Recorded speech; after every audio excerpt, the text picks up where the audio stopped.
Inaasahang malalaman na ngayong araw kung matutuloy ang pagpaparehistro o pagpapaaresto ng Senado kay Pastor Apollo Kibuloy.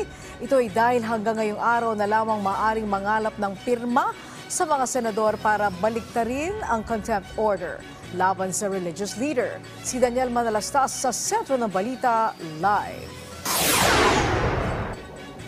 Yes, Angelique, inaabangan na nga ngayon sa Senado kung makukumpleto ni Senator Robin Hood Padilla ang sapat na pirma upang maharanga yung contempt order laban kay Pastor Apollo Kibuloy.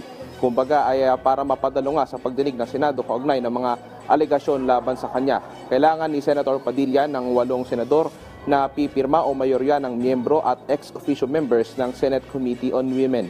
Base sa huling impormasyon ay nasa 4 na senador pa lang ang napaulat na pipirma. Kagabi, humiling ng konsiderasyon si Padilla sa Senado para kay Kibuloy. Sa kanyang privilege speech, hiniling ng senador na mabigyan daan ang pagpapalabas ng show cause order kay Kibuloy sa susunod na pagdinig, imbis na contempt order. Bilang paglilinaw, hindi po niya tinatalikuran ang obligasyong sagutin ang mga paratang sa kanya. Ang nais po niya ay sagutin ito sa tamang espasyo kung saan matatamo niya ang isang patas na pagdinig at paggalang sa kanyang karapatan sa due process.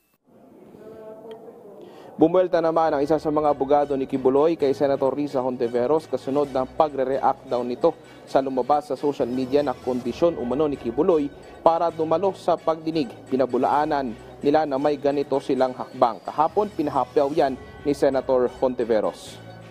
May kondisyon, tapos 17.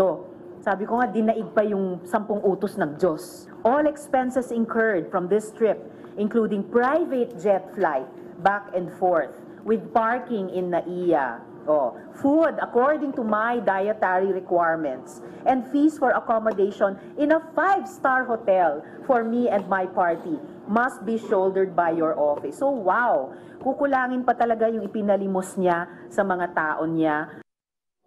Samantala, Angelique, kakatapos lamang ng ambush interview kay Senate President Juan Miguel Zubiri at kapareha sila ng sinasabi nga ni Senator Robin Hood Padilla na show cause order na lamang kung saan sinabi ni Senate President Zubiri na kakausapin niya si Senator Risa Hontiveros na ganito nga ang maging hakbang. Kasi Angelique, kung maalala mo, nagkaroon na nga ng Supreme Court ruling hinggil nga dyan sa dating issue doon sa Pharmaly scandal nung kasagsagan ng pandemya kung saan nagkaroon ng order ng Supreme Court order hinggil nga sa pagko-contempt.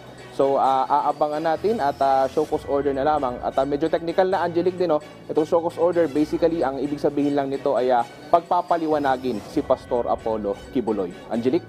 Okay, itong mga sinasabing kondisyones na sinasabing fake, paano natanggap yan ni Senator Riza at ano ang reaksyon niya sa sabing naniniwala siya sa fake news?